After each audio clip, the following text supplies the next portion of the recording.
Pirmās divas civilizācijas pasaulē bija senā divupa un senā Ēģipte, taču tās nebija vienīgās. Protams, cilvēki arī vairākus gadu tūkstošus pirms mūsu ēras dzīvoja gandrīz pa visu pasauli, un vairākās vietās gandrīz vienlaikus veidojās senās civilizācijas. Viena no neparastākajām bija seno ebreju civilizācija. Tuvajos austrumos pie vidusjūras, tur, kur mūsdienās atrodas Izraēla un Palestīna, senajos laikos atradās zeme, kuru sauca par Kanānu. 2. gada tūkstotī pirms mūsu ēras šajā zemē no divupes ienāca klejotāja lopkopju cilts, senebreji. Viņi apmetās Kanānas zemē uz dzīvi. Kad Kanānu piemeklēja ārkārtīgs sausums, ebreji bēga uz auglīgo Ēģipti, un 200 gadus dzīvoja tur kā Ēģiptes faraonu vergi.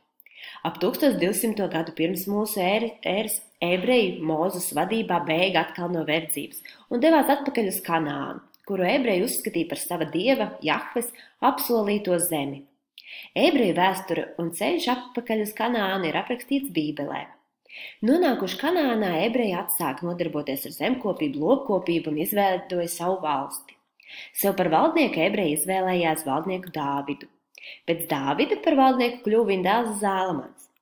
Zālamans lika galvenajā pilsētā Jeruzālemē uzcelt graznu templi un valdnieku pili un veikt vēl citus celtniecības darbus, stiprināt pilsētas aizsardzību. Taču visi šie darbi prasīja pārāk daudz līdzekļu, tādēļ daļu ebreju kā veidu, kā izpirkt parādu, aizsūtīja strādāt smagos darbos citā valstī Feniķijā. Pēc Zālamana nāves ebreju valsts sadalījās divās valstīs – Izrēlā un Jūdejā, taču abas bija ļoti vājas. 722. gadā pirms mūsu ēras Izrēla iekaroja kaimiņos esošā Asīrija, tad vēlāk abas valsts iekaroja Babilona, tad Persija, līdz visbeidzot ebreju valsts nonāca Romas impērijas sastāvā. Ebreji centās sacelties pret milzīgo impēriju, taču tika stingri apspiesti. Kopumā ebreju civilizācija bija ievērojama ar to, ka pirmkārt viņi kā civilizācija spēja pastāvēt arī bez noteiktas teritorijas. Savu vienotību un savas iezīmes viņi saglabāja gan verdzībā Ēģiptē, gan pakļautībā Babilonā, gan arī vēlāk. Turklāt ebreji senajos laikos izveidoja pirmo monoteisko reliģiju. Monoteiska reliģija nozīmē, ka tajā tiek pielūgts tikai viens, nevis vairāki dievi. Ebreji savā reliģijā jūdaismā pielūdz tikai Jahvi. Un ebreju reliģija ir kalpojusi par pamatu mūsdienās tik zināmajai kristietībai. Tālāk pievērsīsimies vislielākajai seno laiku civilizācijai, tā bija Persija. Persija izveidojas salīdzinoši vēlu, tikai 6. gadsimtā pirms mūsu ēras. Persijas valdniekiem izdevās iekarot citas tobrīd spēcīgas valstis – Babilonu, Feniķiju, seno Ēģipti, un Persija kļuva par pirmo pasaules lielvalsti. Par vienu no ievērojamākajiem Persijas valdniekiem kļuva Dārijs I, kuram bija jātiek galā ar lielvalsts pārvaldi. Viņš nolēma valsti sadalīt 20 provincēs, kur katrai bija vietējais pārvaldnieks. Un Dārijam bija ļoti svarīgi uzzināt, kas notiek viņa valstī, tāpēc viņš maksāja lielam skaitam ziņotāju, kas esot kalpojuši kā viņa ausis un acis provincēs. Dārijs arī centās padarīt ērtāku gan savu, gan iedzīvotāju dzīvi. Piemēram, Persija bija pirmā valsts, kur īpaši uzmanība tika pievērsta ceļu būvei un arī pastam. Taču pēc 2,5 gadsimtiem sākās Persijas noriets. Savukārt viena no mazākajām valstīm senajos laikos bija Feniķija. Feniķieši pamatā dzīvoja mazā apgabalā vidusjūras austrumos.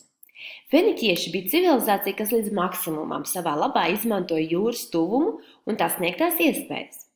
Pirmkārt, jūra bija izdevīgākais ceļš tirdzniecībai, piemēram, ar divupu un seno Ēģipti, un feniķieši kļuva par vienīgo tautu senajos laikos, kas lielāko daļu savas bagātības nopelnīja nevis ar zemkopību un lopkopību, bet ar tirdzniecību. Kā viena no galvenajām precēm, ko feniķieši pārdeva, bija koku materiāli. Jo Feniķijā auga daudz ciedru, egļu, ciprešu, ozolu, savukārt, piemēram, divupē koku gandrīz vispār nebija. Otrakārt, feniķieši ātri saprata, ka savā mazajā teritorijā neizdzīvos, tādēļ veidoja kolonijas, iekarotas teritorijas citās zemēs, ap visu vidusjūru. Feniķija pastāvēja līdz 8. gadsimtam pirms mūsu ēras, kad to iekaroja cita valsts Asīrija. Civilizācijas veidojās arī tālāk austrumos. Tā, piemēram, pie Indas un Gangas upes ap 2500. gadu pirms mūsu ēras izveidojās pirmā civilizācija mūsdienu Indijas teritorijā. Šeit dzīvoja vairākas tautas, kuras katra ienes citādas iezīmes. Runājot par indiešu devumu, jāpiemina, ka senajā Indijā radušās divas ievērojamas un joprojām pastāvošas reliģijas – hinduisms un budisms. Tāpat tieši Indijā tika izveidota pasaulē pirmā kanalizācijas sistēma, un mūsdienās joprojām lietotā ciparu rakstība. Vēsturiski indiešu sabiedrībā ļoti liela nozīme bija varnu sistēmai.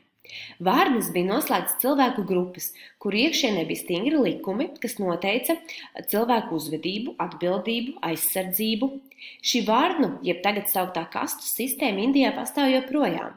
Tā, protams, vairs nav tik stingra, taču joprojām ietekmē, piemēram, darba vai dzīvesbiedra izvēli, ģērbšanās stilu un pat ēdienkarti.